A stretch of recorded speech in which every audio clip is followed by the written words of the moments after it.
Donc, je vais commencer par une petite introduction sur laquelle je vais rappeler tout d'abord le premier principe de la thermodynamique, au principe de conservation. Donc, comme vous savez tous, les principes de la thermodynamique sont là, sont des restrictions. Donc, pour le premier principe de la thermodynamique, on l'appelle aussi principe de conservation d'énergie. Donc, qu'exprime ce principe? Il exprime que l'énergie est contenue dans un système isolé ou, bien sûr, là, ce système isolé évolue selon dans un système isolé ou qui évolue selon un cycle fermé reste constante. Donc, un système isolé, variation d'énergie totale, c'est égal à zéro. Madame. Oui.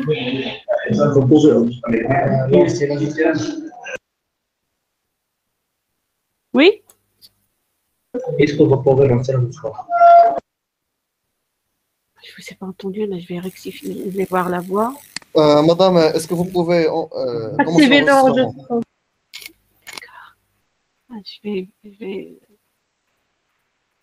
Je vais voir la voix tout d'abord. Merci, madame.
C'est bien.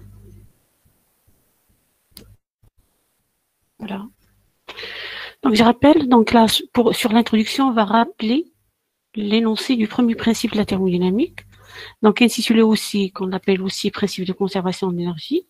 Donc, cet énoncé exprime que l'énergie, donc comme vous savez là, on a dit que le principe de conservation, ça ressemble au principe de Lavoisier de la chimie, qui dit que l'énergie ne peut être ni créée ni détruite, sauf transformée d'une forme à une autre. Donc là, principe de conservation, là, j'ai dit, dans un système isolé ou qui évolue selon un cycle fermé, donc l'énergie totale reste constante, voilà, quelles que soient les transformations que le système subit. Donc en plus de ça, les différentes formes que peut prendre l'énergie d'un système, mécanique, thermique, chimique, électrique ou autre, donc elles sont toutes équivalentes, d'après bien sûr le premier principe de la thermodynamique. Ce qu'on a aussi. Donc la première loi de la thermodynamique permet de faire un bilan énergétique. Donc il ne fournit aucune indication sur la raison pour laquelle un processus a lieu dans une direction donnée. C'est-à-dire, le premier principe par son bilan énergétique ne va pas interdire une évolution impossible. Par exemple, donc là, l'exemple que je donne toujours, donc on considère deux corps, un chaud, un froid, formant un système isolé, un système formé par deux sous-systèmes de températures différentes. Donc lorsqu'on va libérer la contrainte, naturellement, qu'est-ce qui va se passer? Donc la chaleur va passer du chaud vers le froid. Donc le premier principe par son bilan énergétique ne va pas dire, donc il ne va pas interdire le fait que le corps chaud près d'un corps froid va continuer à se réchauffer. Et le corps froid, bien sûr, va continuer à se refroidir. Donc le bilan énergétique ne va pas interdire ça. Donc par le premier principe aussi, on a la chaleur est une forme d'énergie équivalente aux autres formes d'énergie. C'est-à-dire, on peut convertir, donc ce principe d'équivalence ne précise en rien la possibilité de transformation de l'énergie mécanique en énergie thermique ou inversement. Donc est-ce que c'est toujours possible de transformer, c'est-à-dire avoir conversion travail-chaleur et chaleur-travail? Est-ce que c'est toujours possible, oui ou non? C'est oui, c'est non.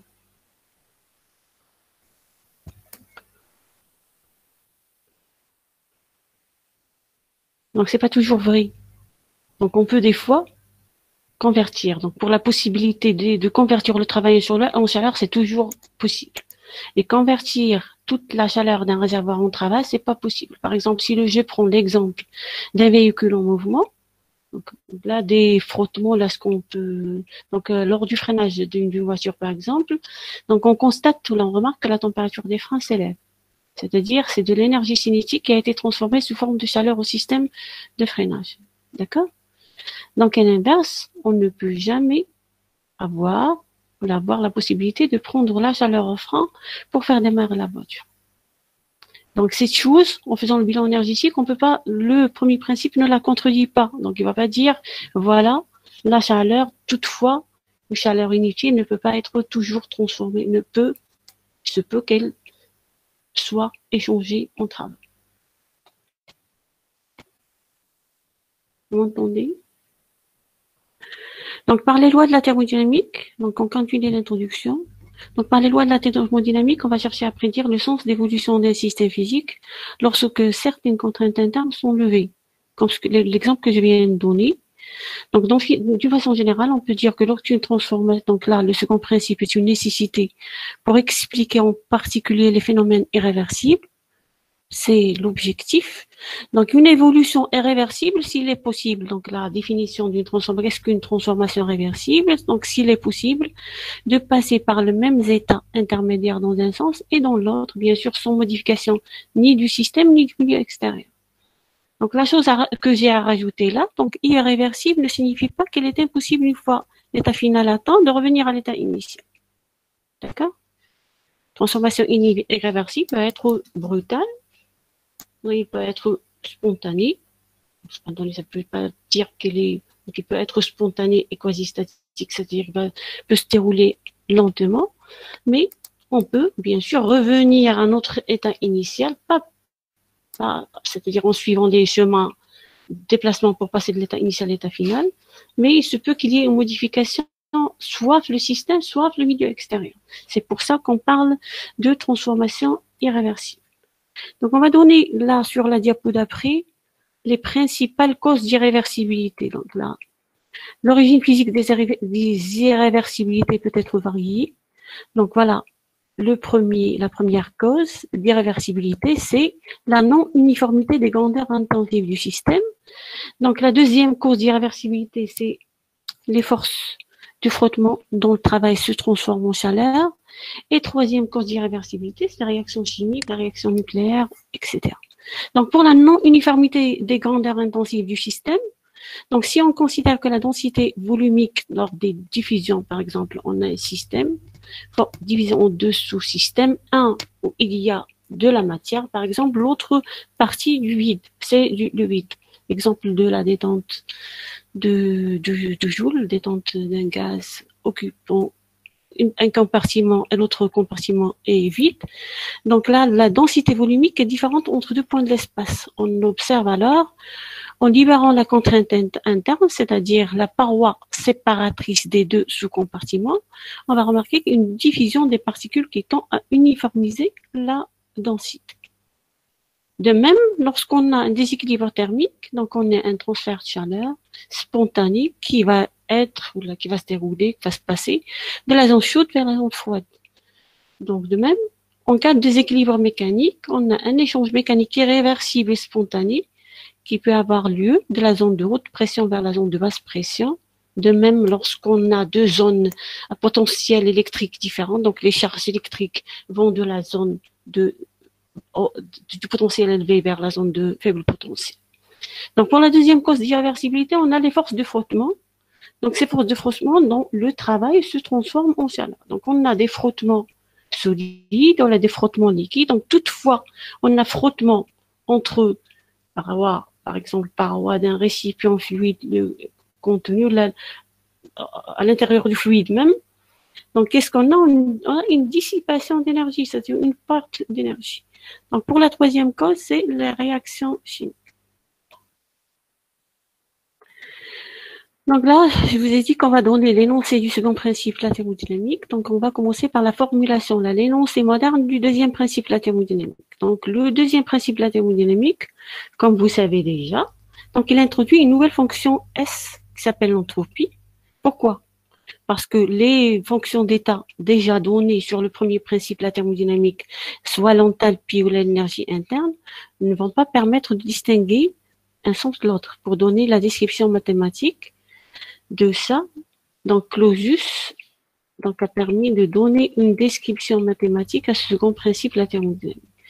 Donc la formulation mathématique, c'est celle-là. Donc la formulation mathématique, c'est l'entropie échangée, l'entropie, la variation d'entropie d'un système, c'est intégral entre les états 1, 2, delta Q sur T. Donc, à tout système fermé, il existe une quantité S appelée entropie. Cette quantité est extensive, c'est-à-dire lorsqu'on va prendre un système formé par deux sous-systèmes, la variation d'entropie du système total, c'est la sommation des entropies des sous-systèmes, telle que sa variation peut s'écrire pour un système quelconque, donc que le système soit isolé ou pas entre les instants T1 et T2. Donc, dans le cas général, la variation d'entropie, c'est l'entropie échangée plus l'entropie créée. Donc, l'entropie échangée plus l'entropie. Donc, voilà notre système thermodynamique. Le milieu extérieur, donc on a échange d'une quantité de chaleur avec l'extérieur. Donc là, voilà son expression. Et une entropie créée, donc on va dire que l'entropie créée, c'est l'interprétation de ce qui se passe lorsqu'on a des transformations irréversibles. D'accord?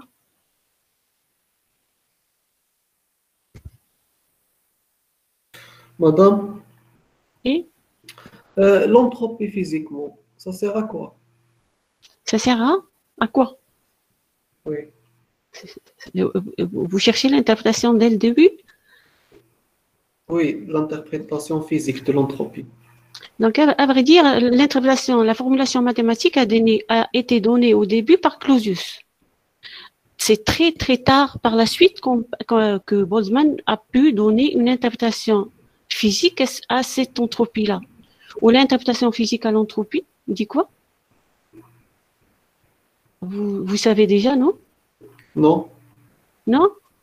Donc, lorsqu'un système évolue irréversiblement, physiquement, là, la physique statistique a permis une petite interprétation à ça, c'est l'augmentation de désordre du système.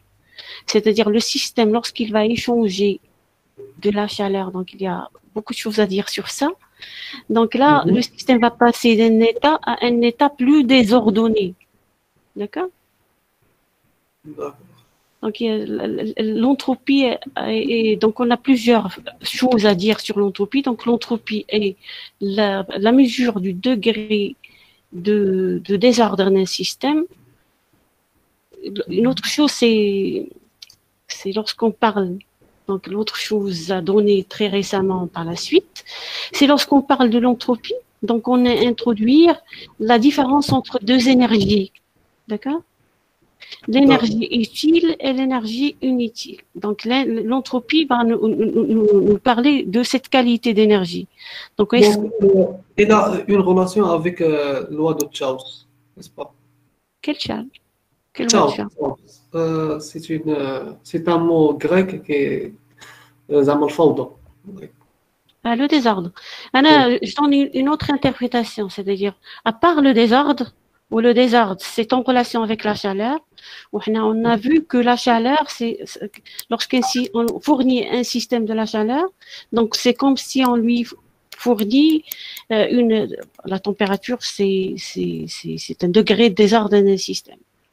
Lorsqu'on a défini la chaleur, on a donné que c'est un transfert d'énergie désordonné entre un système ou un milieu extérieur. C'est pas comme le travail. Donc, à la différence entre travail ou chaleur, donc le travail, c'est-à-dire je peux le donner et le retirer. Chaleur, donc on peut la donner des fois, on peut des fois ne pas la retirer, comme l'exemple que je vous ai donné tout à l'heure. Donc, on a des exemples où on a dissipation d'énergie. Donc, lorsqu'on a dissipation d'énergie, on est dans le cas, on peut parler là d'une énergie inutile. C'est-à-dire, voilà, j'ai de l'énergie, voilà, que je ne peux pas la récupérer. Ou le T fois S, l'entropie créée dans ce cas, l'entropie créée, c'est cette chaleur qui est dissipée. C'est la chaleur qui est inutile, qu'on ne peut pas récupérer. qui cause l'irréversibilité ou bien sûr l'augmentation de l'entropie de l'univers. J'ai été un peu clair. Donc il faut savoir différencier entre l'énergie. Lorsqu'on dit le premier principe de la thermodynamique dit quoi? Donc on a l'énergie totale d'un système, le principe de conservation, c'est-à-dire on n'a ni création d'énergie, ni destruction d'énergie, mais transformation d'énergie d'une forme à une autre. Donc l'autre forme qui cause l'irréversibilité, c'est l'énergie inutile, c'est-à-dire celle qu'on ne peut pas récupérer, celle qui va servir à rien, celle qui va augmenter l'entropie de l'univers, celle qui va causer plus de désordre, celle qui va faire manquer, c'est-à-dire on aura un manque d'informations avec cette entropie-là. D'accord? D'accord, madame, merci beaucoup. J'étais claire? J'étais un peu claire avec... Oui, Enfin, avec un petit tableau, là, j'ai pas réussi à rajouter ma tablette donc avec le tableau, je pouvais peut-être éclaircir un peu plus en notant la formule entropie échangée plus entropie créée lorsqu'on donne l'énergie, c'est-à-dire là, vous pouvez prendre l'énergie ou écrire énergie, c'est énergie utile plus énergie inutile. Donc, lorsque l'énergie utile, donc variation, là, c'est un travail échangé, ce qui est reçu ou fourni, voilà, ou pour l'entropie créée, c'était fois, ça veut dire c'est delta Q prime, une énergie qui est perdue comme ça sur la température d'échange. Donc voilà, pour l'entropie créée, oui. Madame, c'est-à-dire pour une transformation réversible, on n'aura pas d'entropie. Là, on aura une entropie. Donc, lors d'une transformation réversible, donc notre système échange. Il peut échanger de la chaleur avec l'extérieur ou là, il peut la recevoir, lequel réversiblement. Donc, lorsque, par exemple, notre système thermodynamique fournit de la chaleur à l'extérieur, donc il verra que son entropie diminue. Variation d'entropie du système diminue. Donc, le système, lorsqu'il a cédé cette quantité de chaleur, il verra sa température diminuer. Donc, il y aura un peu d'ordre le système. Ben, si le système a reçu cette quantité de chaleur, donc on a variation d'entropie positive. Donc, une variation positive, c'est qu'on a un degré, c'est-à-dire qu'on a du désordre en plus de notre état initial. Donc, si le système, lorsqu'on a transformation réversible, notre système échange cette chaleur avec l'extérieur, donc il verra que son entropie diminue. Donc, pour l'entropie de l'univers, lorsque la transformation est réversible, donc il n'y a pas de mal. C'est-à-dire l'entropie d'univers ne va pas augmenter. D'accord? D'accord, merci. Anna, je vous demande de voir la vidéo sur YouTube qui parle de la crise énergétique et crise d'entropie. Anna, je la vois très, très intéressante. Il explique très bien la différence entre l'énergie utile et l'énergie inutile, ou comment est-ce qu'on a dissipation d'énergie, ou comment l'état, notre système, notre état actuel.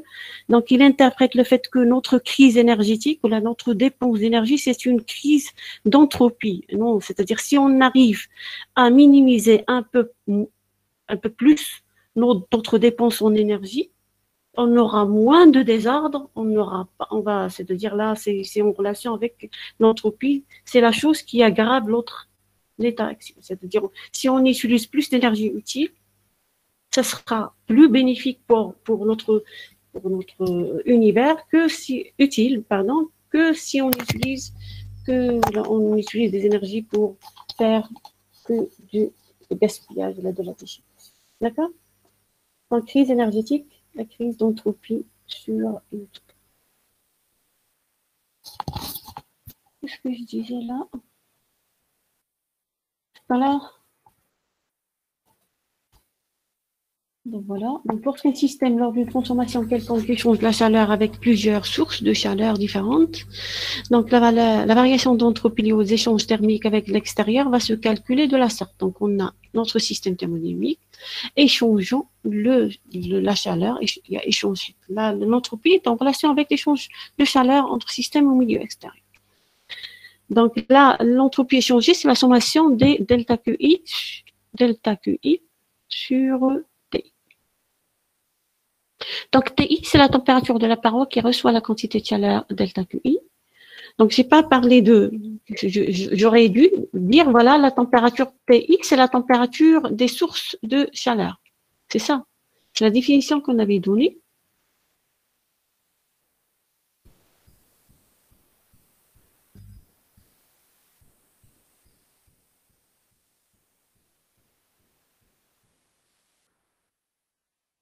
Considérons un système thermiquement isolé. Donc, pour un système isolé, donc l'application du second principe à un tel système donne la différentielle de l'entropie. C'est l'entropie échangée plus l'entropie créée. Donc, on a pour un système thermiquement isolé, c'est-à-dire paroi athermale, interdisant l'échange de chaleur. Le système est fermé, c'est-à-dire on n'a pas d'échange de matière. Donc, l'entropie échangée là, c'est égal à 0. Donc, ce qui va rester, c'est l'entropie créée où c'est supérieur ou égal à 0. Donc, égal à 0 lorsque la transformation est réversible et supérieur strictement à 0 lorsque la transformation est irréversible. Donc, lorsque la transformation est irréversible, donc l'entropie croît jusqu'à l'entropie maximale compatible avec les contraintes imposées par l'extérieur.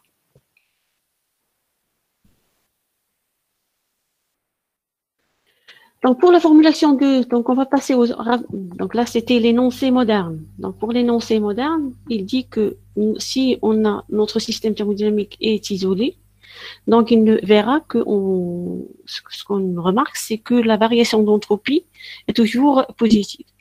Donc, si notre système thermodynamique est fermé, donc il y aura échange de chaleur. Si notre système thermodynamique est fermé et alors que la transformation qu'il subit est irréversible, donc on a toujours variation d'entropie, c'est l'entropie échangée plus l'entropie créée. Pour un système isolé, variation d'entropie, ce n'est qu'en l'entropie créée.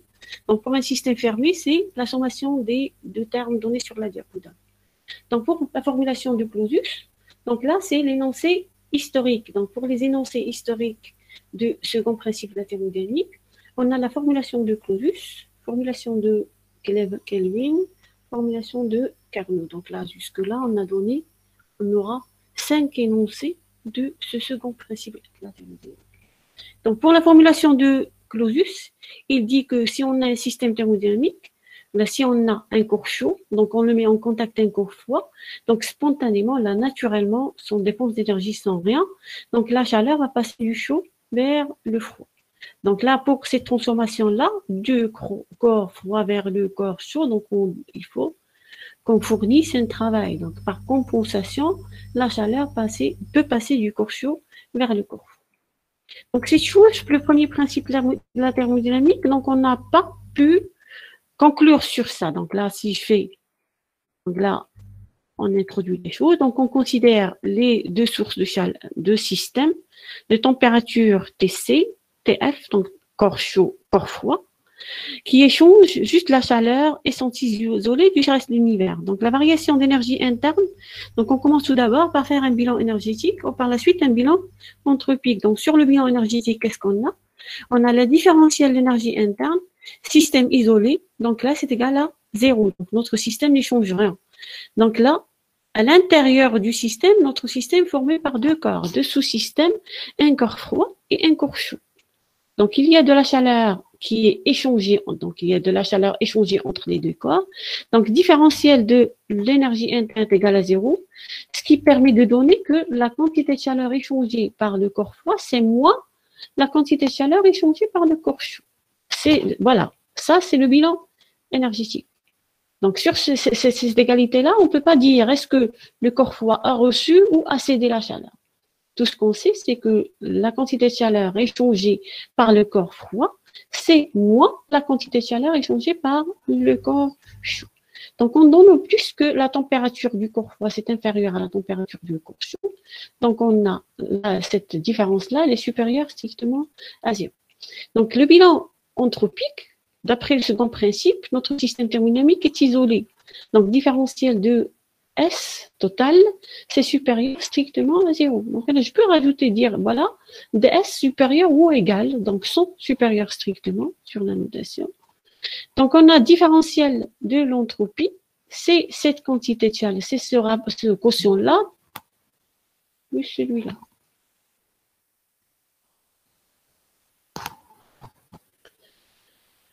Donc là, on va mettre, puisqu'on a l'égalité entre les deux, donc là, on a delta QF, facteur de 1, là, c'est supérieur à 0 d'après ça.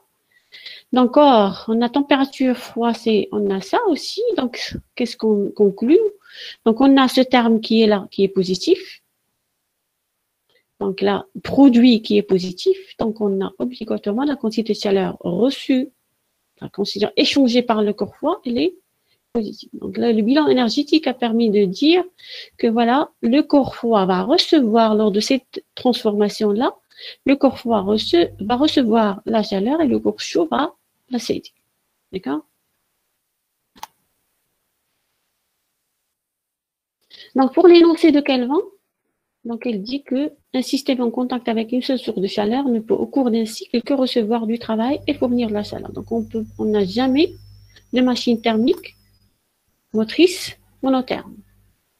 Donc, une transformation monotherme, c'est-à-dire là, on a un système, notre machine thermique ne va fonctionner qu'en contact avec une seule source de chaleur. Donc là, pour une machine thermique en contact avec une seule source de chaleur, il ne peut jamais être monomotrice, il ne peut être que réceptrice.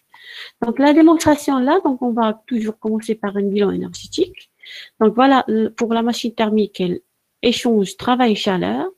Donc, variation de l'énergie interne est égale à 0 car la transformation est cyclique. Donc, qu'est-ce qu'on a? Donc, on a travail, c'est égal à moins la quantité de chaleur échangée. Qu'est-ce qu'on va faire par la suite? On va faire le bilan entropique. Donc, pour le bilan entropique, on a la variation d'entropie. C'est l'entropie créée plus l'entropie échangée qui est égale à 0, car la transformation, toujours, elle est cyclique. Donc, l'état initial, c'est l'état final. Donc, on sait toujours que l'entropie créée elle est toujours positive ou nulle. Donc, positive lorsque la transformation est irréversible, nulle bien sûr. Donc, pour l'entropie échangée, donc on a notre machine thermique échange de la chaleur avec l'extérieur, donc on a quantité de chaleur sur la température de la source. Donc, pour la quantité de chaleur échangée là, elle doit obligatoirement être inférieure à 0. On a là un terme positif, là un terme négatif pour que la sommation des deux soit nulle. Donc, puisque la température de la source, donc là c'est en unité système international, donc on n'a pas de température négative, donc puisque la température de la source est toujours supérieure à 0, donc alors la quantité de chaleur est toujours négative dans le cas d'une machine thermique.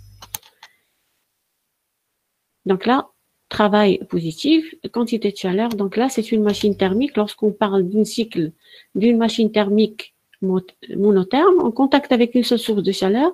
Donc, cette machine thermique cède de la chaleur vers l'extérieur et reçoit du travail, bien sûr, de l'extérieur. D'accord?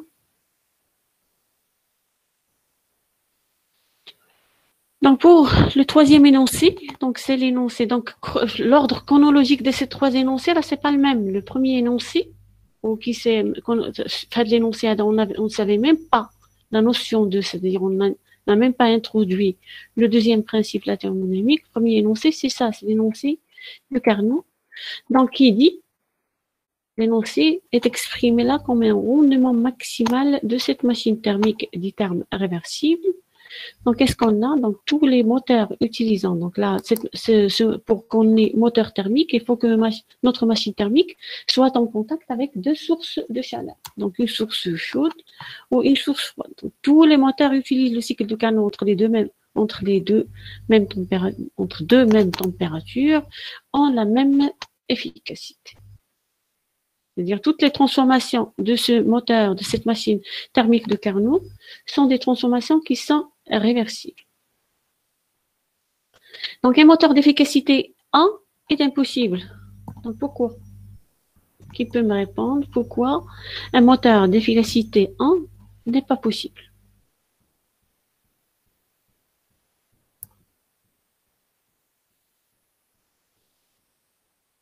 Donc, je rappelle l'expression du rendement d'une machine thermique.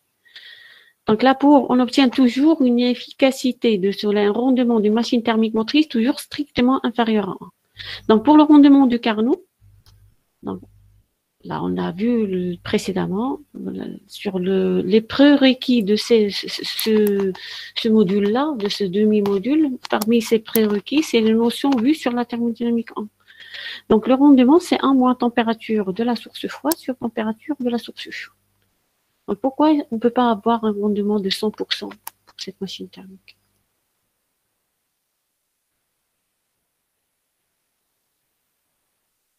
Madame, parce qu'on n'aura jamais la température de source froide est égale à la température Zéro. de source chaude. Non, la température de la source froide sur température de la source chaude, s'ils sont égales, c'est qu'on est dans le cas d'un moteur thermique monotherme, on aura rendement 0. C'est-à-dire on n'a pas de machine thermique motrice monotherme. Donc si la température de la source froide sur température de la source chaude sont les mêmes, j'aurai là, sur cette égalité, là c'est 1 moins 1 est égal à 0. C'est-à-dire on confirme là, par ce rendement-là, on confirme la chose qu'on avait dit sur la formulation de Calvin sur la diapo d'avant. Pourquoi on ne peut pas avoir rendement 100% là? Donc, pour avoir le 100% là, cette température doit être égale وتحتاج 0 quel 0? Zéro. Zéro absolu. 0 Kelvin. Pour la de 0 Kelvin, donc on peut jamais. Donc pour une machine thermique, là, la température Kelvin, on peut jamais l'atteindre. Donc là, c'est pour ça qu'on dit que un moteur thermique d'efficacité 1 donc est impossible. Donc sauf pour le cas d'une machine irréaliste où la température de la source froide est égale à 0 Kelvin. Donc voilà, on a donné les énoncés historiques, les 2 énoncés modernes du second principe de la thermodynamique. Donc on va passer aux identités thermodynamiques fondamentales. Donc, pour décrire un fluide à l'équilibre thermodynamique sous une phase,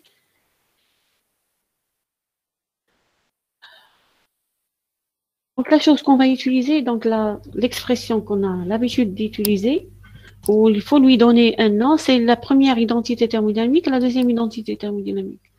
Donc voilà, là, l'entropie S, c'est une fonction d'état. Donc on peut choisir les variables. Donc, pour l'énergie interne, là, c'est température fois volume, des variables. Donc, on peut aussi utiliser. Donc, ces choses-là, on va les voir. Pourquoi on a à choisir, ou là, on peut choisir l'entropie et le volume comme variable, la grandeur thermodynamique qui vont décrire l'énergie interne. Donc, on va les voir par la suite en posant on va les voir tout de suite. Donc, là, on l'a écrit directement. Donc, j'écris la différentielle d'énergie interne. C'est la quantité de chaleur échangée plus travail élémentaire échangé. Donc là, pour la quantité de chaleur échangée, c'est TdS. Où là, le travail, si on n'a que le travail des forces de pression, c'est moins P dV. D'accord? Sachant que là, on n'a que le travail des forces de pression. Donc, l'énergie interne, c'est fonction de l'entropie et du volume.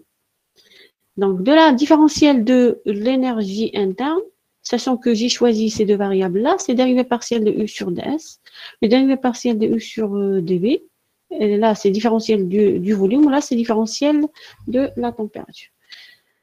Donc, on retient que pour tout système thermodynamique, on a les dérivés partiels de l'énergie interne sur les dérivés partiels d'entropie, c'est la température, ou là, c'est la température thermodynamique. Pour la température thermodynamique, donc, on peut de même l'identifier à la température cinétique définie dans le chapitre théorie cinétique des gaz parfaits. Donc, de même sur cette égalité, c'est la pression thermodynamique, où ça s'identifie aussi à la pression cinétique définie précédemment sur la théorie cinétique des gaz parfaits. Donc là, pour l'identité, la première identité thermodynamique, c'est celle-là. Donc là, c'était un petit, je ne sais quoi. Donc, différentiel, c'est-à-dire la différentielle de l'entropie, c'est dU sur T plus P sur T dV. Donc là, c'est la première identité thermodynamique.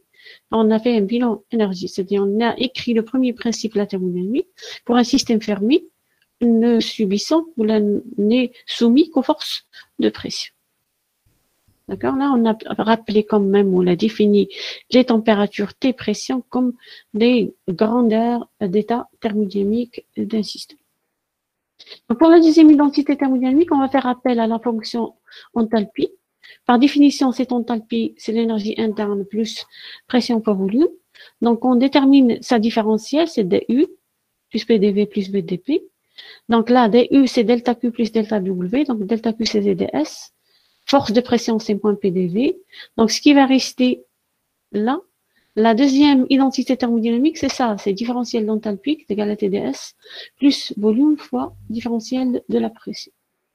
Donc, on peut, de même, si on a utilisé les grandes aires massiques par la suite, on a différentiel de l'énergie interne massique, c'est TdS, moins PDV, et DH, c'est TdS plus VD. Donc là, j'ai pas vu l'intérêt à donner l'expression de l'entropie pour un système ouvert. Donc, on est resté sur les systèmes fermés parce qu'il ne va pas servir à grand-chose la forme.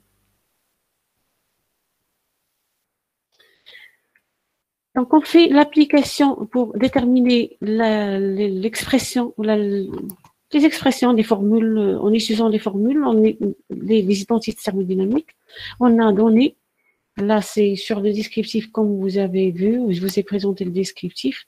Donc, déterminer les variations d'entropie pour le cas d'un gaz parfait. Donc, pour le cas d'un gaz parfait, là, le premier exemple, là, c'est pour, on va déterminer la variation d'entropie pour une transformation réversible quelconque. Donc, vous allez me dire pourquoi quelconque. Parce que des fois, donc là, on va donner l'expression de la variation d'entropie. Donc, comme vous voyez là, variation d'entropie, c'est S2 moins S1. C'est-à-dire, là, S, c'est une fonction d'état, où toute fonction d'état ne dépend que de l'état final, de l'état initial, bien sûr, et de l'état final, indépendamment du chemin emprunté pour passer de l'une à l'autre. Donc là, pour transformation réversible quelconque, c'est toutefois, on a une transformation, par exemple, j'ai ma transformation qui est adiabatique irréversible. Comment est-ce que j'ai à déterminer l'entropie créée lors de cette transformation? On fait comment? Quelqu'un peut répondre?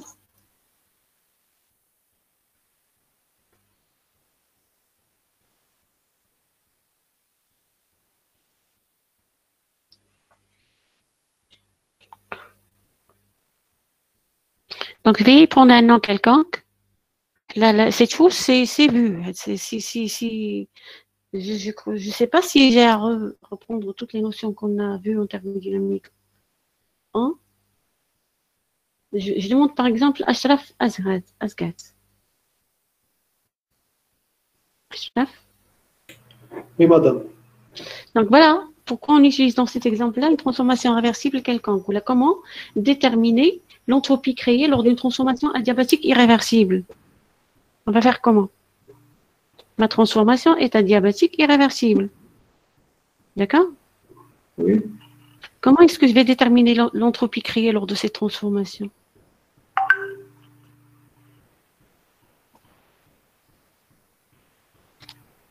J'ai aucune idée. D'accord? Est-ce qu'il y a quelqu'un? Oumaima El Ahmadi?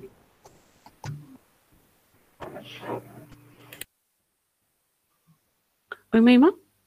Tu as noté que la quantité de chaleur échangée lors d'une transformation adiabatique irréversible, c'est égal à 0.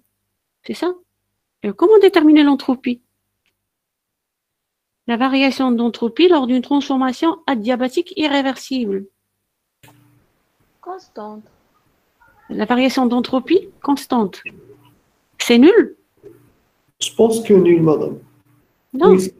Puisque delta S égale à l'intégrale du Q sur Q. Donc on revient, donc je reviens. Donc vous me rappelez l'énoncé moderne, le premier énoncé qu'on a donné pour ce second principe de la thermodynamique, il dit quoi? Madame, la variation de l'entropie, c'est la variation créée plus l'entropie créée plus l'entropie échangée. Échanger, oui, Valérie. C'est-à-dire comment je vais déterminer l'entropie créée. Madame, Donc je sais, là on traite ou là on étudie un exemple où la transformation adiabatique est irréversible. Donc lorsqu'on dit transformation adiabatique, c'est-à-dire la quantité de chaleur échangée, c'est égal à 0. Donc l'entropie échangée est égale à 0. Comment est-ce qu'on va déterminer l'entropie? Madame, oui. On suppose que la transformation est réversible et on calcule delta S par l'expressionnel de l'intégrale d Q sur T. Et puis, on va l'utiliser dans l'expression de la transformation est réversible. D'accord. Oui, c'est ça. Donc, si je reviens sur l'expression tout à l'heure, donc la variation d'entropie de toute transformation, quelle que soit la transformation subie par le système, c'est l'entropie échangée plus l'entropie créée. Donc, lorsque notre transformation est adiabatique, c'est-à-dire l'entropie échangée est égale à 0. Donc, on n'a pas d'échange de chaleur avec l'externe.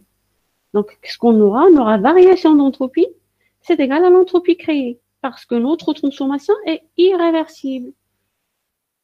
Précédemment, ce qu'on dit sur ça, c'est que l'entropie créée, on n'a pas de formulation mathématique qui va me permettre de déterminer cette entropie créée. Donc, qu'est-ce que je vais faire? Donc, je vais considérer ce que je vous ai dit là. Je vous dis que l'entropie là, c'est une variation, ce delta dit que delta S, c'est S2 moins S1. S, c'est une fonction d'état. Donc, il ne dépend que de l'état initial et de l'état final, indépendamment du chemin. Donc, pour passer de l'état 1 à l'état 2, je peux passer par un chemin réversible, ou je peux passer par un chemin irréversible. Donc, je ne vais pas imaginer, donc, pour déterminer la variation d'entropie, j'imagine une transformation réversible, comment? Quelconque. Je ne veux pas imaginer une transformation réversible adiabatique. Lorsque je vais imaginer une transformation adiabatique réversible, c'est une transformation qui est isentropique. Variation d'entropie, c'est égal à 0. L'entropie est constante, avec la transformation réversible. Donc, pour cette transformation-là, pour le cas d'exemple d'une transformation adiabatique irréversible, donc je vais calculer la variation d'entropie en imaginant une transformation réversible quelconque. Voilà. Donc, la variation d'entropie, donc on va la déterminer par cette expression-là. Donc là, c'est NC/V, là c'est molaire. Logarithme T2 sur T1 plus NR, log de V2 sur V1. D'accord? Donc là, je suis venu là, où j'ai mis l'intégrale là et l'intégrale là. Donc, vous allez me dire, là, c'est une fonction à deux variables.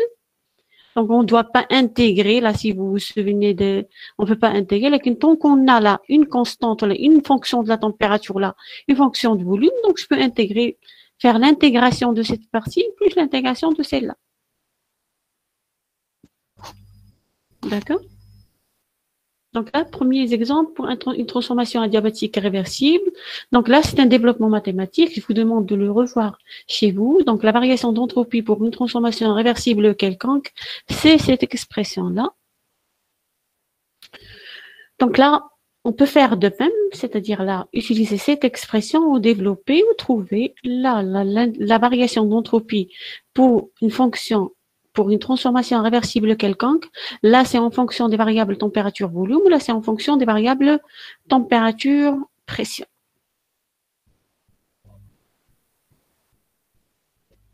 D'accord?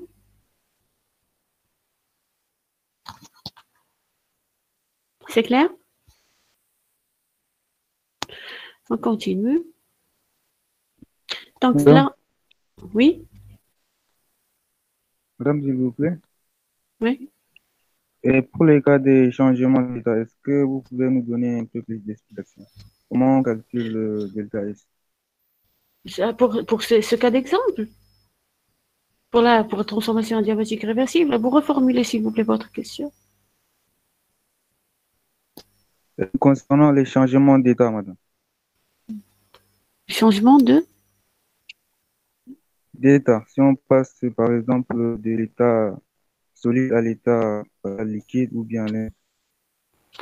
Donc vous savez, là, on est sur le chapitre second principe de la thermodynamique. Le chapitre à venir, c'est le changement d'état. Donc on a un chapitre sur le changement d'état. Sur le même chapitre changement d'état, on va traiter des machines thermiques avec changement d'état. D'accord? Où je vais vous demander de calculer, ou là je vais vous calculer moi-même. On va prendre des cas d'exemple. Ou déterminer la variation d'entropie lorsqu'on a changement d'état, c'est-à-dire notre système passe d'un état solide à un état, c'est-à-dire ce que vous avez vu sur la calorimétrie précédemment. Donc, on peut déterminer la variation d'entropie. Là, je vais vous donner quand même un petit aperçu. Lorsqu'on a un changement d'état, par exemple, le solide liquide, c'est ça. On demande de calculer la variation d'entropie lors de ces transformations. Voilà. Malin. Oui, exactement. Oui, ça. Donc voilà, mon état initial, c'est l'état solide. Mon état final, c'est l'état liquide. Donc je demande je nomme l'état initial 1 ou l'état final 2. Donc je demande de calculer la variation d'entropie entre l'état 1 et l'état 2. Donc, j'ai à partager, c'est-à-dire là, voilà, je dois savoir pour mon système, elle est dans quel état. C'est-à-dire, par exemple, on va prendre on prend l'eau liquide et glace. D'accord? D'accord? D'accord. Supposons que mon état initial est une glace, par exemple, à moins 5 degrés C. D'accord? Et mon état final, c'est un liquide à, par exemple, 10 degrés C. Donc, déterminer la variation d'entropie entre l'état moins 5 et 10. C'est ça.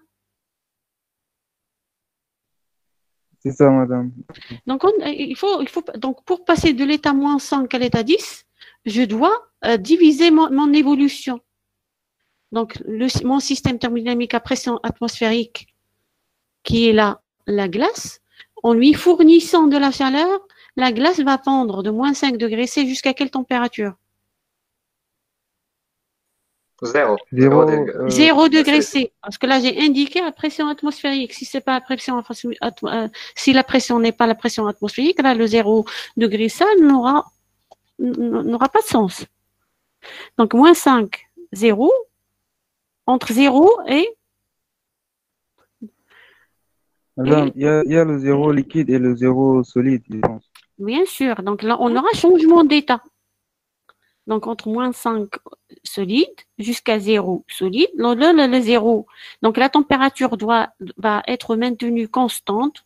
Là, si on met un thermomètre à l'intérieur de la solution, on va voir que la température ne change pas jusqu'à ce que toute la glace soit fondue.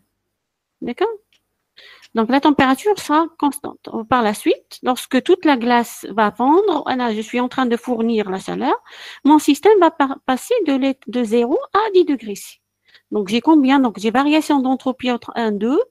C'est la variation d'entropie entre l'état moins 5 degrés C et 0, plus une variation d'entropie 0, plus une variation d'entropie entre le 0 et le 10. Donc, la variation d'entropie entre moins 5 et donc c'est toujours la quantité de chaleur sur la température. Delta S, c'est intégrale de mCTT sur T. Donc, pour le cas de changement d'état, donc on aura une chaleur latente de changement d'état sur la température de changement d'état. Ou par la suite, on a mCDT sur la masse, je ne vais pas la considérer, j'ai pas de masse.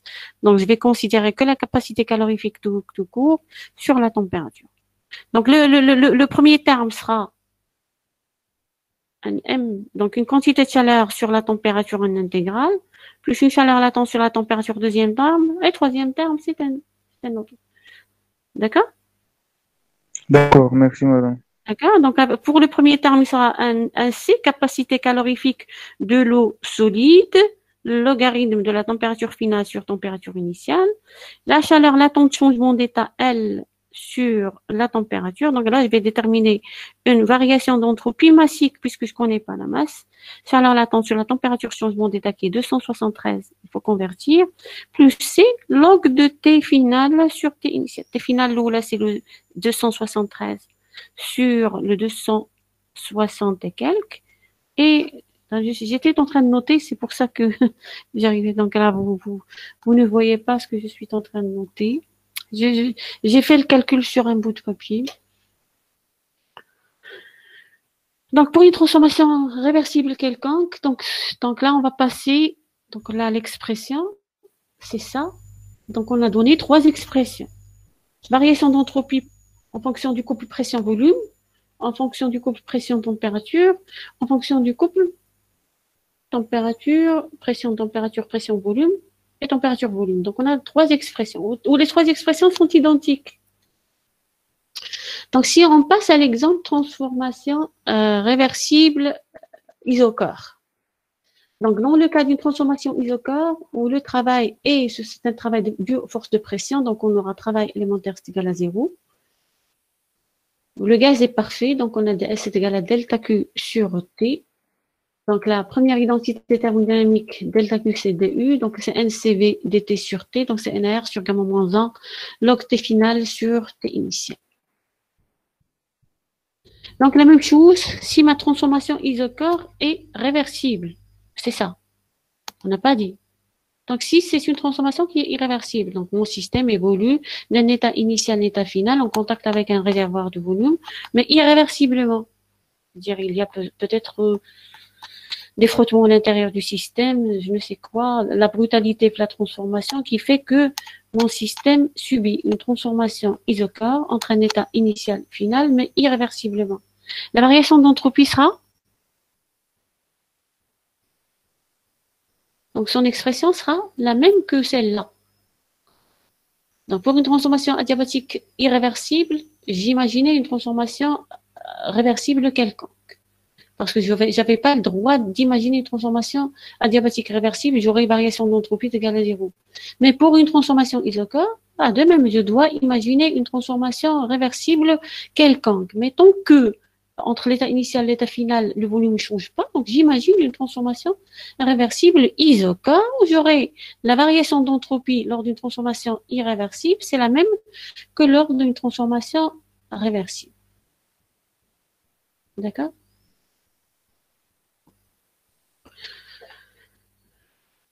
Donc, pour une transformation isotherme, donc la majorité des cas, pour les transformations isothermes, ce sont des transformations qui se déroulent réversiblement. Donc, même chose que ce qu'on a fait pour la transformation isobar. Donc, ds c'est delta Q sur T. Du c'est égal à 0. Là, c'est un gaz parfait. La première loi de Joule dit que l'énergie interne n'est fonction que de la température. Donc, sa différentielle, c'est égal à 0. Donc là, delta Q, c'est moins de travail. Là, c'est PDV, donc c'est NR. EdB, si on remplace le P, donc P sur T, à partir de l'équation du gaz parfait. Pour intégrer, je dois faire paraître le volume. La pression dépend du volume, la température dépend du volume. Il faut rendre le tout en fonction du volume. On aura NR et dV sur V. Donc la variation d'entropie, c'est NR log de V final sur V initial.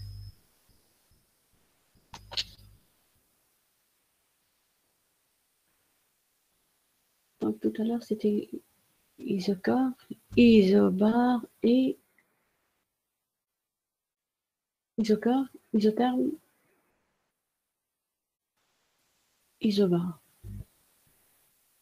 Donc, sur l'expression d'isobar, j'ai utilisé, donc là, j'ai pas rappelé les expressions. Donc, lors d'une transformation isobar, soit on utilise le fait que la quantité de chaleur lors d'une transformation isobar, c'est la variation d'entropie CCP dt, ou bien on réécrit les trois expressions des quantités de chaleur élémentaires échangées lors des transformations réversibles, CCV dt plus LdV, puisque c'est un gaz parfait, c'est moins PDV, ou là c'est NCP dt plus VdP, ou c'est lambda dP plus nu, lambda dV plus nu dP.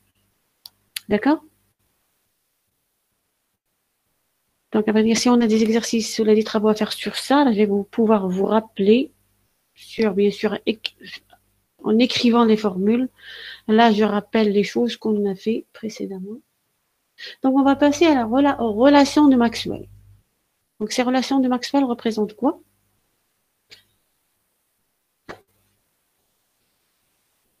Donc, voilà.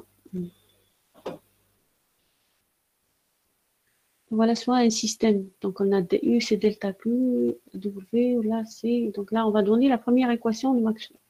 Donc, voilà, la première relation, pardon. Les relations de Maxwell en thermodynamique, ou les équations de Maxwell, c'est autre que ça. Donc, la première identité thermodynamique va permettre de donner la différentielle de l'énergie interne, c'est moins PDV plus T ds. Donc, pour avoir ces relations-là, on nous rajoute le fait que la différentielle d'énergie interne est une différentielle totale exacte. Donc, moins la dérivée partielle de la pression sur la dérivée, donc là, c'est quoi? C'est la relation de Schwartz. Donc, cette relation de Schwartz va lier les dérivées secondes. Là, le moins P dans ce cas, c'est dérivée partielle d'énergie interne sur la dérivée partielle du volume à entropie constante. Et pour le T, c'est la dérivée partielle d'énergie interne sur la dérivée partielle de l'entropie à température constante. C'est ça? Donc, pour DU est une différentielle totale exacte, donc on a égalité entre les dérivées mixtes, c'est-à-dire les dérivées secondes, ce qui donne moins dP sur ds, est égal à dt sur dv. C'est la première relation de Maxwell. Donc, pour la deuxième relation de Maxwell, on utilise l'expression de l'enthalpie, la deuxième identité thermodynamique. Donc, on aura le différentiel de l'enthalpie, c'était ds plus v dp. Donc, le t là, c'est dérivée partielle de h sur ds. Ou le v, c'est la dérivée partielle de h sur dp. Donc, pour la dérivée seconde, j'aurai dt sur dp est égal à dv sur ds. Donc, la dérivée seconde, puisque h, c'est une différentielle totale exacte, donc on a validité, on peut utiliser simplement les dérivés ou la légalité de Schwarz pour écrire ça. Donc, la dh est une différentielle totale, donc dv sur ds est égal à dt sur dp en entropie constante. Là, c'est la deuxième relation de Maxwell. Donc, pour les troisième et les quatrième relations de Maxwell, on a à introduire les fonctions thermodynamiques, énergie libre et enthalpie libre. Donc, F et G.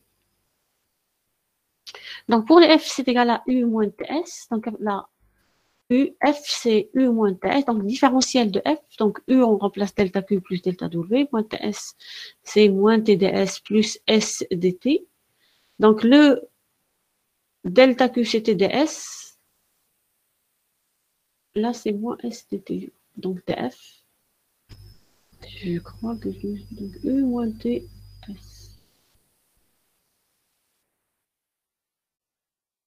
C'est ça? Donc là, j'ai une petite erreur.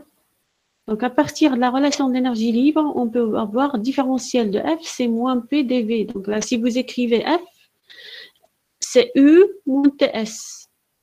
Donc, différentiel de F, c'est DU moins TDS plus moins SDT.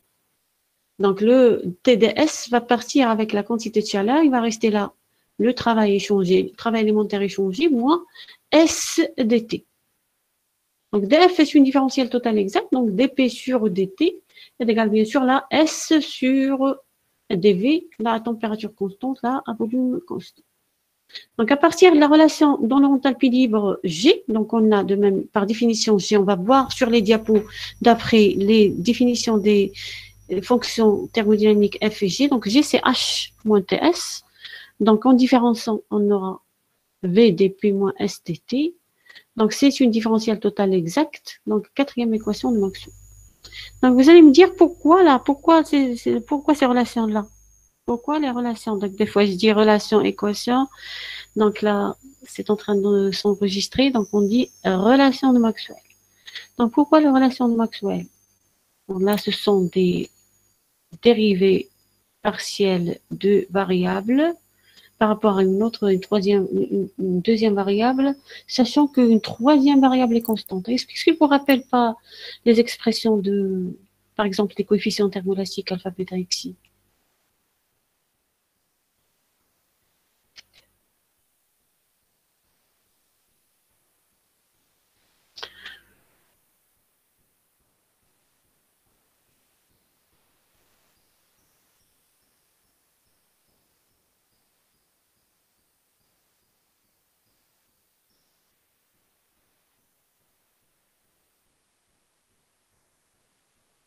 Je vais dire là, là, pour les relations de Maxwell, ce sont des formulations mathématiques qui, sur ces formulations mathématiques, on va lier entre les variables thermodynamiques d'un système.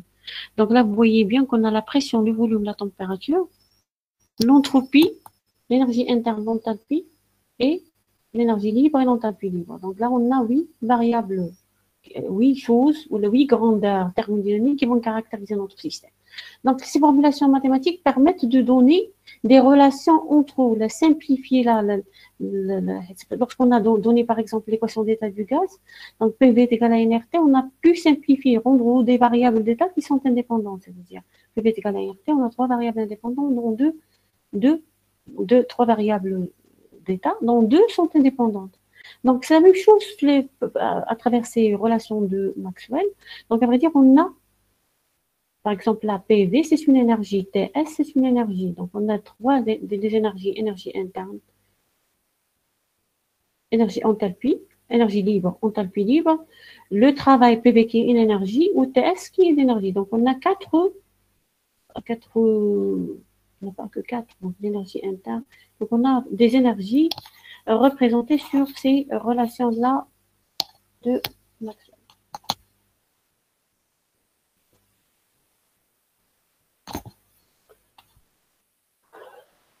Donc, vous avez des questions sur ça?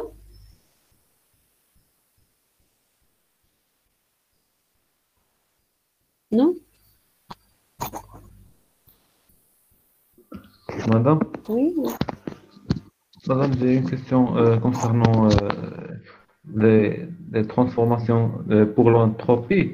Si on a une transformation qui est isocore et isotherme, qu'est-ce qu'on aura comme variation de l'entropie? Transformation isocore et là, vous êtes en train de donc là, isocore, je note isocore et isotherme. Donc pour la variation d'entropie, j'écris l'identité thermodynamique, DU c'est delta Q plus delta W. D'accord? Donc pour delta Q, c'était ds plus delta W. Donc ds. Donc on n'aura pas l'énergie interne et aussi le travail. Donc, la première identité thermodynamique dans le différentiel de l'entropie, c'est du sur T plus delta W sur T. Donc, des fois, dans la majorité des cas, vous allez voir, ces choses, je vais les détailler sur les diapos, sur les fonctions thermodynamiques. Donc, des fois, on ne considère que le travail des forces de pression. Donc, si notre transformation est isotherme, où on a un gaz parfait, donc différentiel d'énergie interne, c'est égal à 0. Aussi isocore, c'est égal à 0. C'est-à-dire notre système thermodynamique ne change rien avec l'extérieur dans ce cas. C'est ça. Voilà mon système thermodynamique. Donc, il est à paroi enveloppé par une paroi adiabatique, enveloppé par une paroi qui n'est pas mobile. Une paroi fixe. C'est ça. Donc, mon système ne change rien avec l'extérieur. Donc, c'est quel exemple? C'est l'exemple d'un système qui est isolé. C'est ça. Ah oui, isolé. Si mon système est soumis qu'aux forces de pression, bien sûr. Là, je parle de force de pression. Donc, mon système isolé, c'est-à-dire n'échange ni travail dû aux forces de pression, ni température. Là, c'est un système température constante. On ne peut pas dire que voilà, mon système n'échange pas de la chaleur avec l'extérieur. Donc, mon système à température constante peut échanger de la chaleur avec l'extérieur. Donc, ma transformation n'est pas adiabatique. Mon système n'est pas isolé. D'accord? Et c'est comme si vous êtes fixé dans la tête que voilà le système qu'on étudie. Toutefois, on considère une transformation isotherme. C'est que la paroi est. J'ai fait l'erreur au début. Donc, j'ai dit transformation isotherme, c'est que mon système est isolé. Mais non. Mon système est en contact avec un thermostat, une source de chaleur. Sa température reste constante entre l'état initial et l'état final. Donc, il se peut qu'entre les deux, elle varie. Vous dites qu'entre les deux, elle ne varie pas, température constante. Donc, on a un échange de chaleur avec l'extérieur. Donc, on a une entropie échangée. Donc, si ma transformation est aussi réversible, donc je calcule la variation d'entropie, c'est l'entropie échangée plus l'entropie créée est égale à 0. Si ma transformation n'est pas réversible, je vais imaginer une transformation réversible qui est isotherme ou déterminer la variation d'entropie. Et delta Q sur T, delta Q lors d'une transformation qui est isotherme, c'est quoi?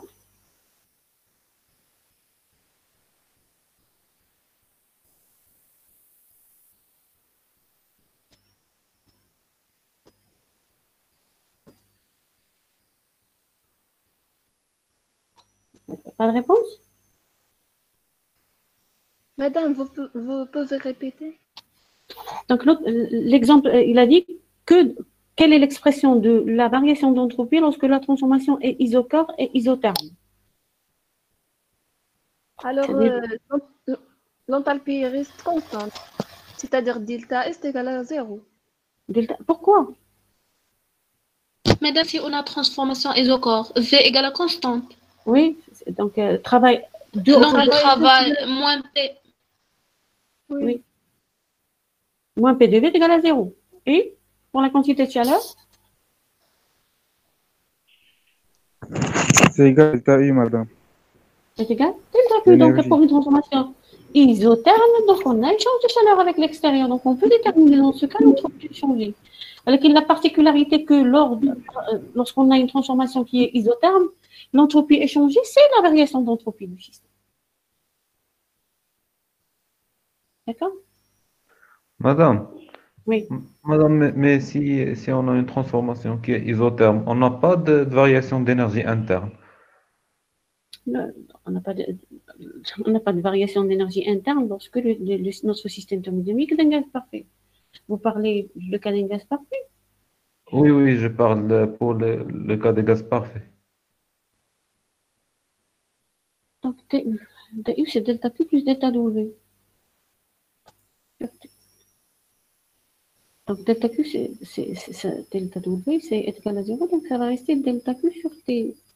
Donc là, c'est P dV sur V. Donc là, je vois qu'il y reste un terme. Même si la différentielle de l'énergie interne est égale à 0, DE. Donc, donc dans ce cas,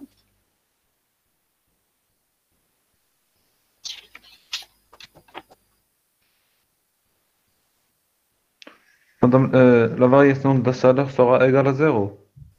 on dit quantité de chaleur échangée, pas variation. Variation, c'est finalement initiale. Lors d'une transformation isotherme-isochore, on a une quantité de chaleur qui est échangée entre le système et l'extérieur.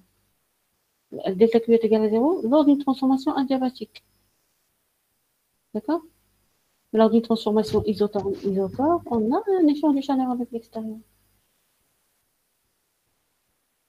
D'accord? Ah, d'accord. Ouais. Mais madame, d'après le premier principe, puisque dW égale à 0, alors dW égale à 0, n'est-ce pas?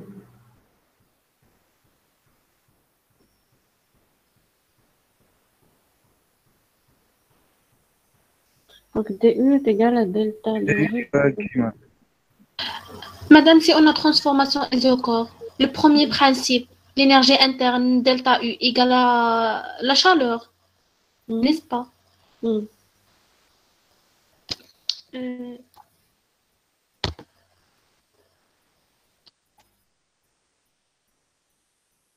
Dans le cas d'un gaz parfait, lors d'une transformation isotherme, donc la variation d'entropie est égale à 0.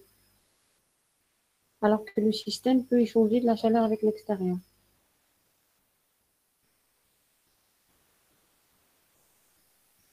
Alors, vous laissez voir ça. Donc là, je vais voir. Pour revenir sur ça d'ici la fin de la séance. Donc, on va passer aux fonctions thermodynamiques pour récupérer un peu.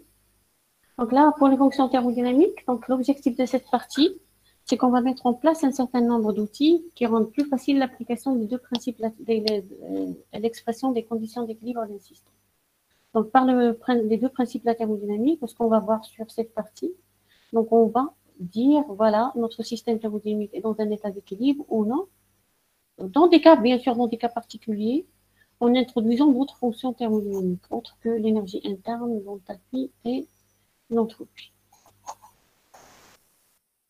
Donc, pour l'expression de l'équilibre d'un système, donc si on prend un système, donc un fluide contenu, notre système thermodynamique, c'est ce qui est en jaune, contenu dans un réservoir fermé par un piston, soumis sous l'action d'une pression extérieure. Donc, mon système thermodynamique est caractérisé par la variable les grandeurs thermodynamiques, température, volume, pression, énergie interne et entropie. J'ai pas rajouté l'enthalpie parce que l'enthalpie, c'est une fonction d'état qui est déduite à partir de l'entropie, à partir du produit pression par volume. Donc, pour un système à l'équilibre, il est possible de réaliser une transformation élémentaire réversible. Donc là, on va prendre l'exemple d'une le cas transformation réversible.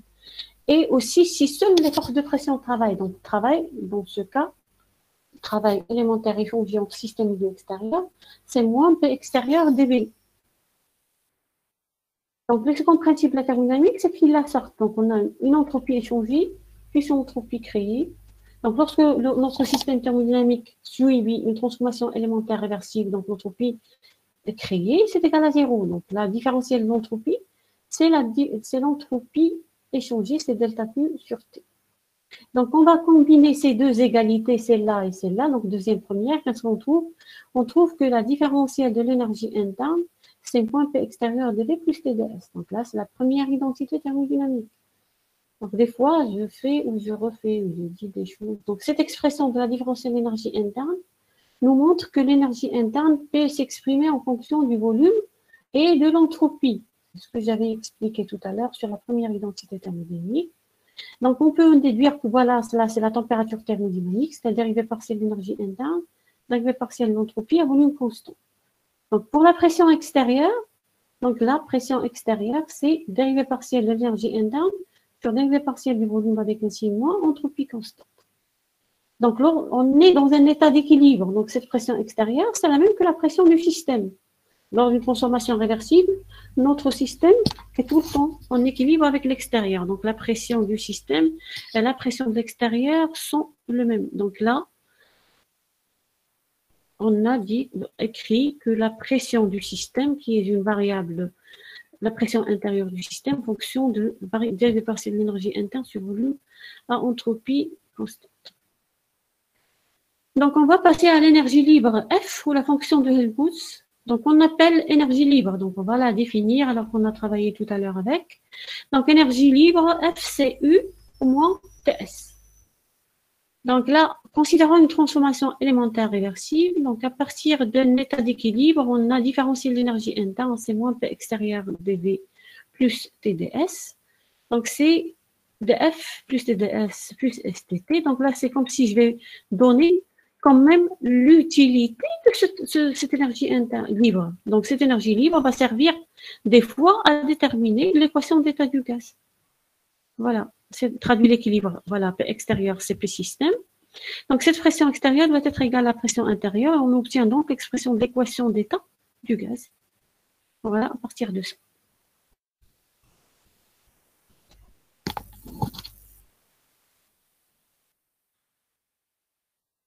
Donc là, le diapo, c'est la même chose. Donc, si on considère maintenant une transformation isotherme à température constante réelle du système, on a alors la variation d'énergie interne, c'est travail plus quantité de chaleur. C'est ce qu'on disait tout à l'heure.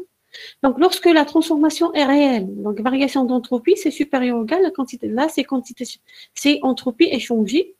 Bien sûr, la variation d'entropie, c'est l'entropie échangée plus l'entropie créée, puisque l'entropie créée est toujours strictement positive.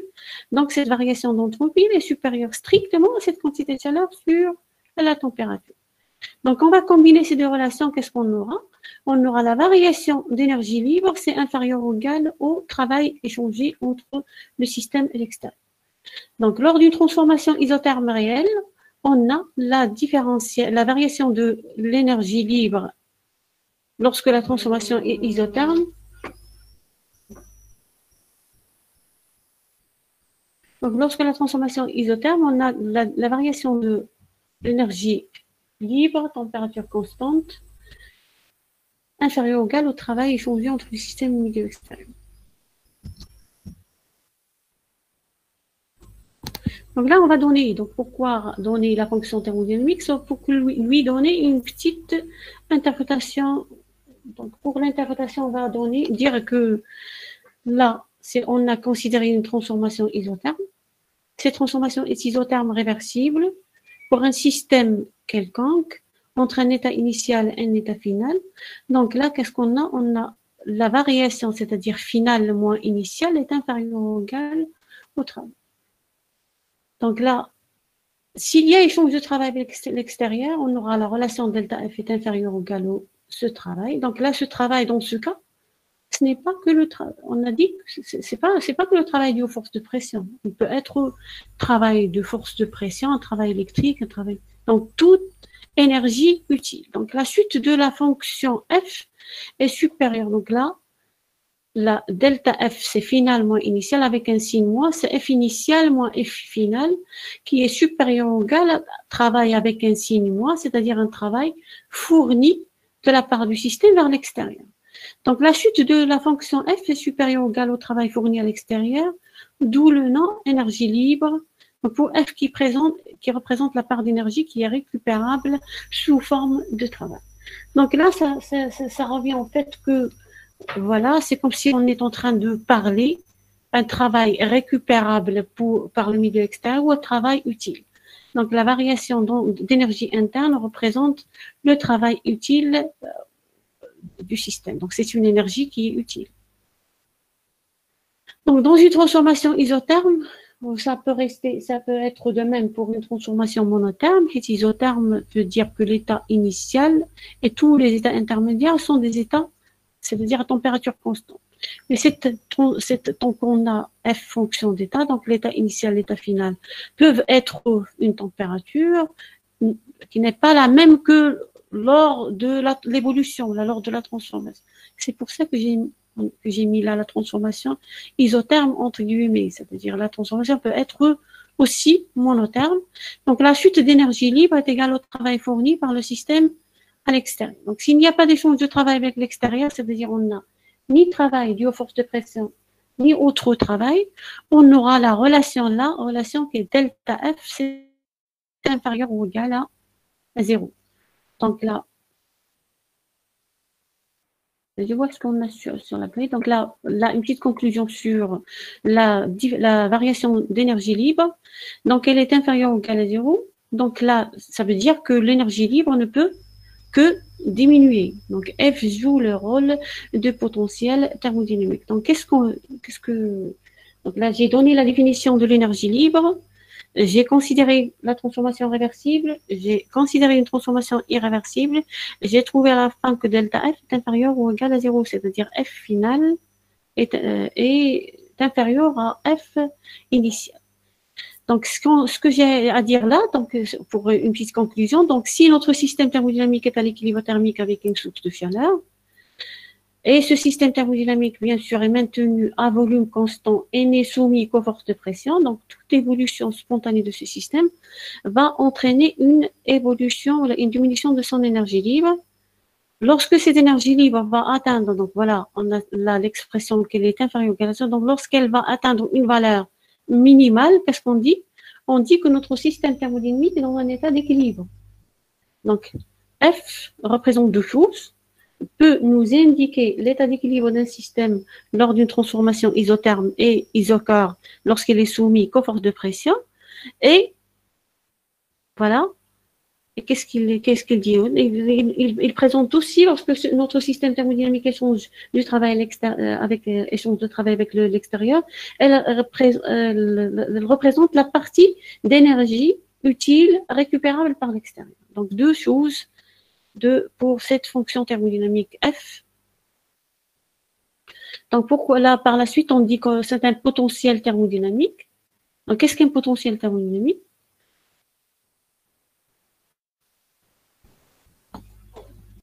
Qu'est-ce qu'une énergie potentielle en mécanique? Donc si on considère un système mécanique soumis à un champ de force, que représente l'énergie potentielle?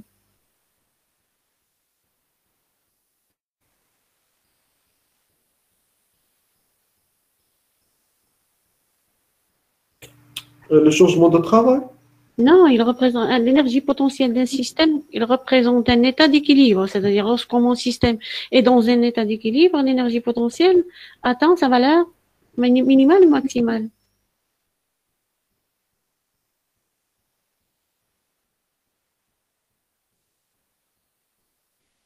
L'énergie potentielle est maximale ou minimale à l'équilibre? Je pense que c'est maximal.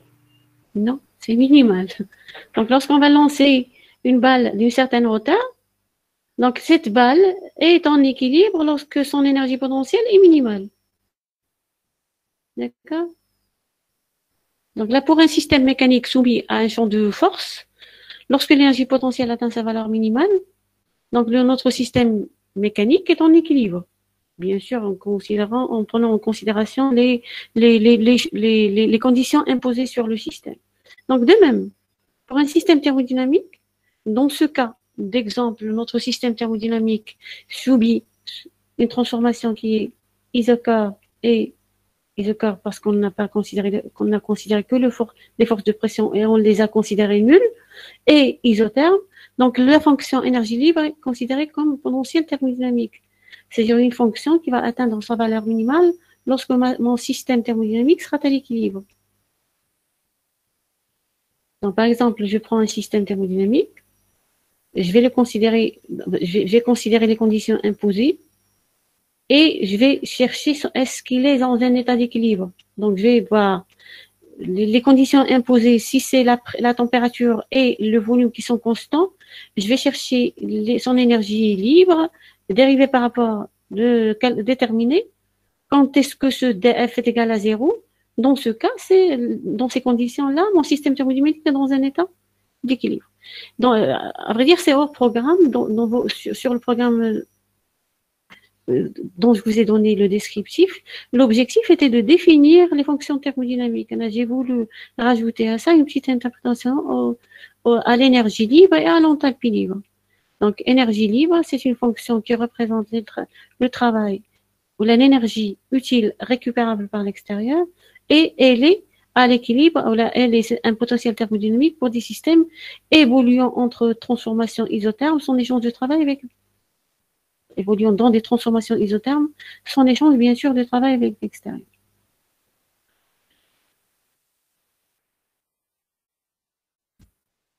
Donc la deuxième fonction thermodynamique, c'est l'enthalpie, appelée aussi fonction de Gibbs.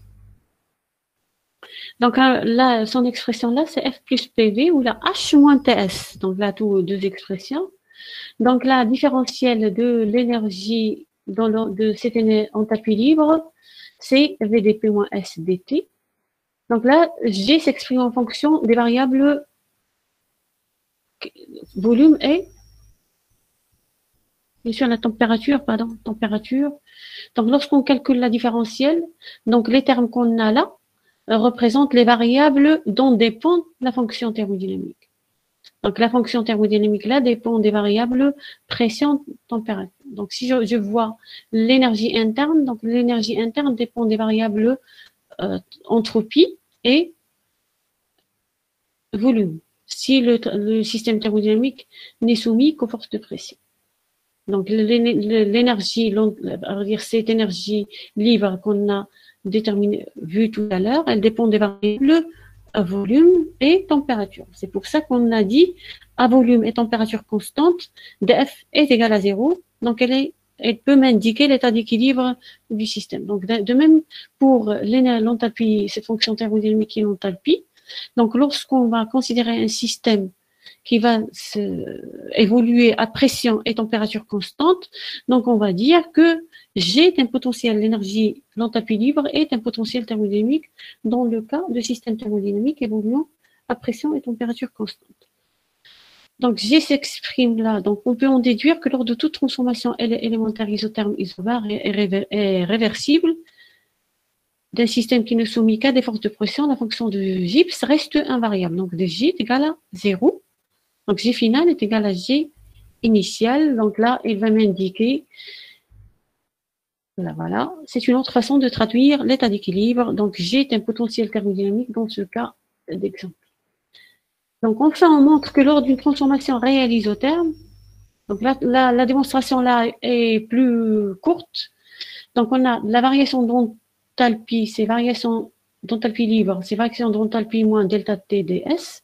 Donc delta H est moins T delta Ts, pardon, là, moins T delta S, donc pas de T. Donc la chaleur reçue par le système est égale à H lorsque la transformation se déroule à pression constante, ou c'est l'interprétation qu'on a donnée à la fonction enthalpie, ça représente l'énergie ou la chaleur échangée entre système milieu extérieur lorsque la transformation se déroule à pression constante.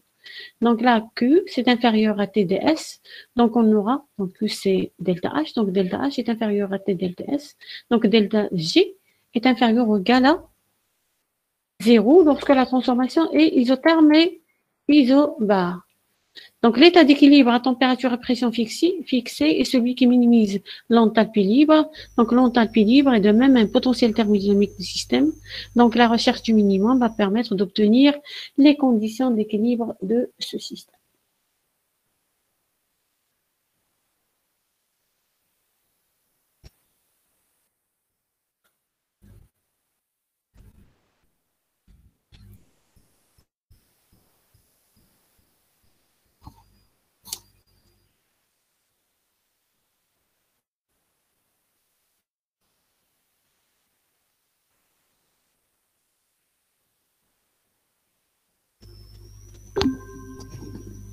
Donc voilà, j'ai arrêté l'enregistrement. Donc là, je prête là pour les questions. Donc si vous avez des questions, donc on va laisser pour la semaine prochaine le chapitre sur le changement d'état. Donc la semaine prochaine, on va donner le dernier chapitre sur la thermodynamique pour passer au chapitre sur les transferts thermiques. Donc, vous avez des questions? Madame, Oui. Pour la variation d'entropie, il est égal aussi à la variation d'enthalpie moins VDP sur T, n'est-ce pas? La variation d'entropie est égale à la variation d'enthalpie moins le volume dP sur T. Tout sur T. Oui. Delta H, c'est delta H, c'est delta U plus PV. Donc c'est V delta P. Il faut parler différentiel. Différentiel ou variation? Non, c'est DS est égal à différentiel, DH. donc. Différentiel. Différentiel moins V dP sur le tout sur T.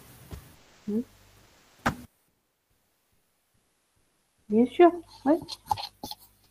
Donc la variation d'enthalpie, c'est la variation d'énergie interne plus PV. Pour la variation de l'énergie interne, c'est delta Q plus delta W. Donc delta W, c'est moins PdV, donc on aura plus ce PdV, donc c'est delta H. Oui, c'est DH moins VdP sur T. D'accord, merci. C'est l'expression là. Parce que vous êtes revenu sur l'expression, la différentielle, comment calculer la variation d'entropie pour une transformation isotherme, isochore, c'est ça? Pour répondre à cette question-là? Oui, exactement. J'ai un peu cherché et j'ai trouvé qu'on peut le calculer avec cette formule. Ce qu'on fait d'habitude, c'est qu'on doit se souvenir toujours de la quantité de chaleur élémentaire et fongible. Donc, si on a notre système thermodynamique est un gaz parfait, je vais vous rappeler rapidement. Donc, delta Q, c'est CV dt plus L dV. C'est ça, le L pour un gaz parfait, c'est moins P. Donc, delta Q, c'est Cp dt plus V dP. Donc, lorsque notre transformation thermodynamique est isotherme et isochore, la quantité de chaleur échangée, si j'utilise la première expression, là, c'est comme si je dis, voilà, par la première expression, ma quantité de chaleur échangée, c'est égal à 0. C'est ça. Puisque la transformation est isotherme, mais on a 3 variables d'état. Donc, il faut voir, donc, delta Q, c'est Cp dt plus V dP. Donc, Cp dt est égal à 0. Ce qui va rester pour calculer la différentielle de l'entropie, différentielle d'entropie, c'est V dP sur la température. Donc, température constante, VCNR. Et à vrai dire, on a vu ça, donc NR, VC, NRT sur P. Donc là, DS, c'est NR, log de pression finale sur pression initiale. Donc, lorsque notre système thermodynamique subit une transformation isochore et isotherme, donc sa variation d'entropie, c'est NR, log de pression finale sur pression initiale. D'accord? Oui, d'accord. Donc, pour la personne qui a posé la question tout à l'heure, concernant la variation d'entropie pour une transformation isochore et isotherme, donc c'est pas 0. 0 lorsque la seule fois, le seul moment où la variation d'entropie est égale à 0, c'est lorsque la transformation est adiabatique et réversible. On n'a pas d'échange d'énergie, pas d'échange de chaleur et pas de création d'entropie. Dans ce cas, on dit variation d'entropie est égale à 0. Mais lorsque ma transformation est isotherme, ça veut dire que mon système thermodynamique peut échanger la chaleur avec l'extérieur. Isochore, au cours de cet échange de chaleur, le volume peut rester constant, donc on a la variation d'entropie dans ce cas. Madame, c'est moi qui ai posé la question. Oui. Et pour la quantité de chaleur échangée, elle sera nulle. Non, ce n'est pas nul. La quantité de chaleur échangée n'est pas nulle. Il y a un échange de chaleur entre le système et le milieu extérieur. Tant que la transformation est réversible, je peux mettre mon système en contact avec un thermostat ou là, pour qu'on ait transformation réversible, mon système doit être en contact avec une infinité de thermostats pour que ma transformation soit toujours réversible.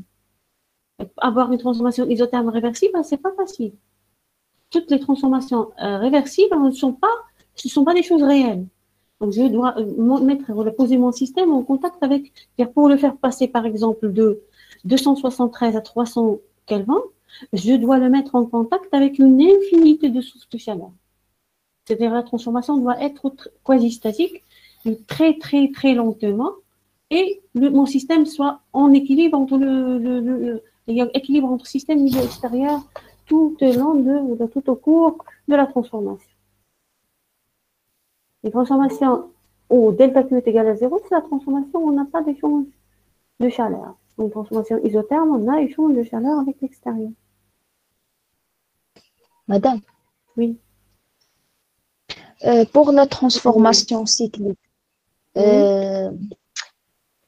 l'entropie égale à 0. Oui. La variation d'entropie. Alors, il y a deux cas. Pour la transformation cyclique et adiabatique, l'entropie est égale à 0. Non, pour un système fermé, évoluant selon une transformation cyclique. Donc, cyclique, ça veut dire quoi? Ça veut dire que l'état initial, c'est le même que l'état final. L'entropie, c'est une fonction d'état. Donc, variation d'entropie d'un cycle, c'est S final moins S initial. Donc, final et initial sont les mêmes. Donc, c'est égal à 0. Une transformation cyclique où on a des transformations qui sont irréversibles.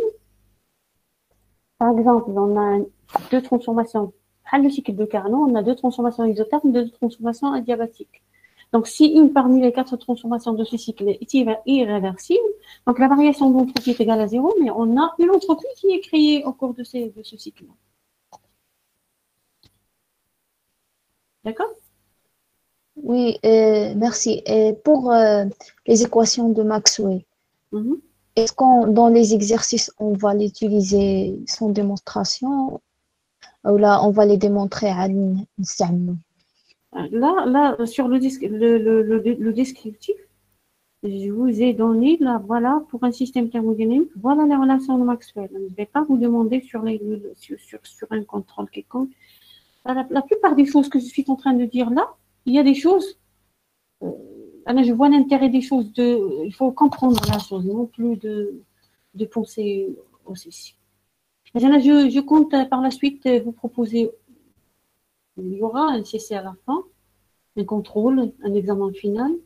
Mais avant ça, je dois vous évaluer. Je ne vous connais même pas, là, je dois vous évaluer vous devez, cette chose-là, je devais parler de ça au début de la séance. Là, vous devez me faire des exposés. Donc, monome ou binôme, maximum un binôme, où vous allez choisir un thème énergétique quelconque pour me faire un petit exposé. D'accord? S'il vous plaît, madame, quelle est la durée de cet exposé? La durée? Oui. La durée? Le temps? Oui. Donc, maximum 10-12 minutes. D'accord, merci. Vous devez m'envoyer bien sûr un PDF et une petite vidéo. Bien sûr, au début, là, je dois voir vos visages. Ou par la suite, là, vous pouvez une vidéo enregistrée sur mon email. Madame, sur quelle thématique on va travailler? Sur l'énergétique. On va là, cette chose, c'est pour la deuxième semaine. Donc, je vous demande ça d'ici la première semaine de février. D'accord? Donc, on va pouvoir attaquer tous les notions que j'ai à vous donner.